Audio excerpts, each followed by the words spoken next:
अस्सलाम वालेकुम। आज हम आपको लेके जाते हैं जी जद्दा की कब्र पे। चलें ये बताएंगे बाद में, लेकिन असल जो मसला है वो ये है कि ये हमारे अंसारी भाई नेपाल से हैं और गुज़श्ता कोई 3-4 महीने से छुट्टी पे जाने की कोशिश कर रहे हैं। बेचारे एयरपोर्ट तक से वापस आ गए, फ़्लाइटें कैंसिल, कभी ये कभी वो। तो इस बार फिर मैंने कहा चलो मैं साथ चलता हूँ, देखता हूँ क्या मसला है, क्यों नहीं इसको सऊदीया से बाहर जाने दे रहे। तो इस बार कोशिश करते हैं इसको खटमंडू एयरपोर्ट तक पहुँचा के आते हैं। तो आप भी दुआ कीजिएगा, ठीक है अंसारी बेटा? तैयार है जाने के लिए? तो बाकी फिर रहीम भाई हमारे साथ, ये हमें फिर जद्दा की कब्र पे लेके जाएंगे। अब हम मक्का से निकले हैं और उम्मीद है कि 1 घंटे में हम जद्दा एयरपोर्ट पे होंगे। फिर अंसारी भाई का बंदोबस्त करेंगे जद्दा एयरपोर्ट पे। इन्हें खटमंडू वाले हवाई जहाज़ में बिठा के जहाज़ को उड़ा देंगे ताकि वो खटमंडू इन्हें ले जाए, और फिर उसके बाद हम अपने मिशन पे चलते हैं। ठीक है सर रहीम भाई? जी जी बिल्कुल। दरअसल आज का सफ़र, जैसा कि आपको बताया, कि एक साथी को जद्दा एयरपोर्ट पहुंचाने के लिए है, क्योंकि अंसारी भाई ने छुट्टी रमज़ान में अप्लाई की थी ताकि ईद फैमिली के साथ नेपाल में जाकर गुजार सके। मगर हुआ ये कि जब ये बेचारा एयरपोर्ट पहुंचा और बोर्डिंग करने लगा तो इसका एक बोर्डिंग पास जो कि जद्दा से कुवैत का था वो तो जारी हो गया, मगर कुवैत से नेपाल की फ़्लाइट का बोर्डिंग पास ना जारी हो सका, क्योंकि नेपाल ने कोविड-19 की वजह से फ़्लाइट ऑपरेशन मुअत्तल कर दिया था और इसको वापस मक्का आना पड़ा। फिर जब फ़्लाइट्स बहाल हुई तो हज का सीज़न स्टार्ट हो चुका था और मक्का में हज के दौरान छुट्टी थोड़ा मुश्किल है। अल्लाह से दुआ है अब अंसारी भाई खैर व आफियत से अपने घर पहुँचे।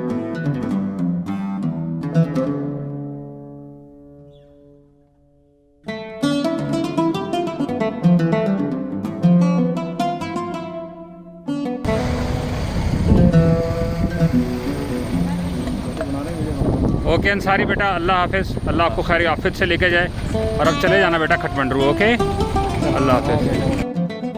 अंसारी भाई को एयरपोर्ट छोड़ने के बाद अब हम जा रहे हैं जद्दा शहर के वस्त बल्द में वाक़या पहली इंसानी औरत और तमाम इंसानों की माँ अम्मा हव्वा, जिनको इंग्लिश में ईव कहते हैं, उनकी कब्र पर। जद्दा अरबी ज़बान में दादी को कहते हैं। इस ही मुनासबत से इस शहर का नाम जद्दा है, क्योंकि यहाँ तमाम इंसानों की दादी अम्मा हव्वा की कब्र मुबारक है। जस्ट फॉर द रेफरेंस बता दूं कि रिफायात की मुनासबत से पहले इंसान आदम अलैहिस्सलाम की कब्र श्रीलंका में है और अम्मा हव्वा और आदम अलैहिस्सलाम की पहली मुलाकात इस ज़मीन पर मक्का में अराफात के मुकाम पर जबल रहमा पर हुई थी।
ये जद्दा शहर का कदीम इलाका है।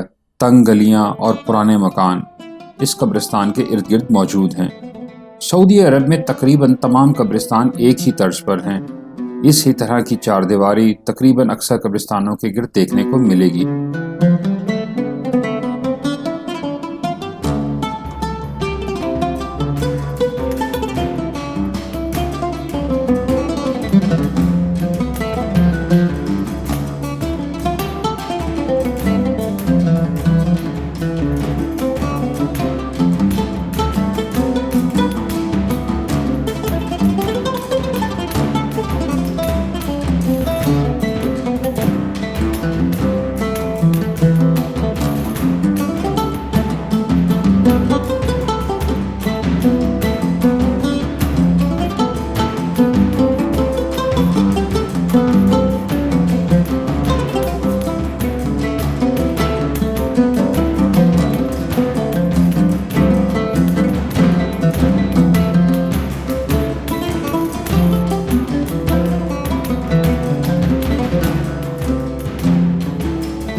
बेहतरीन सफाई का इंतज़ाम और कब्रिस्तानों की देखभाल के लिए अमला।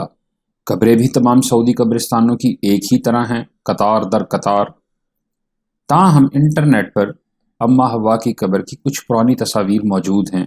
इसमें कब्र काफ़ी तवील दिखाई देती है, जो कि अरब खित्ते में मौजूद कई अम्बिया और औलिया अल्लाह की कब्रों से मुमासलत रखती हैं, मगर मेरी इस बारे में कोई तहकीक नहीं है कि ये किस हद तक दुरुस्त हैं।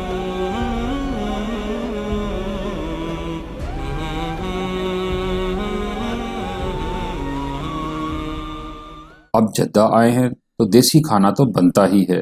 अब्दुल रहीम भाई ने पहले इंडियन हैदराबादी बिरयानी की ऑफ़र की, मगर वो इस वक्त अवेलेबल नहीं है। फिर अब्दुल रहीम भाई की ही रिकमेंडेशन पर शर्फिया में एक पाकिस्तानी रेस्टोरेंट पर मटन पुलाव और हलीम तनावुल किया। खाना वाकई मज़ेदार था। इसके बाद अब्दुल रहीम भाई ने एक स्पेशल इंडियन कट चाय पिलाई और हम वापस मक्का अपने घर की तरफ रवाना हुए। ये तो था अम्मा हव्वा के मकबरे का विजिट। अगर पसंद आया हो तो वीडियो को लाइक कर दीजिए, चैनल को सपोर्ट करने के लिए सब्सक्राइब और आने वाली वीडियो के बर वक्त नोटिफिकेशन के लिए बेल आइकन प्रेस करना मत भूलिएगा। बहुत शुक्रिया।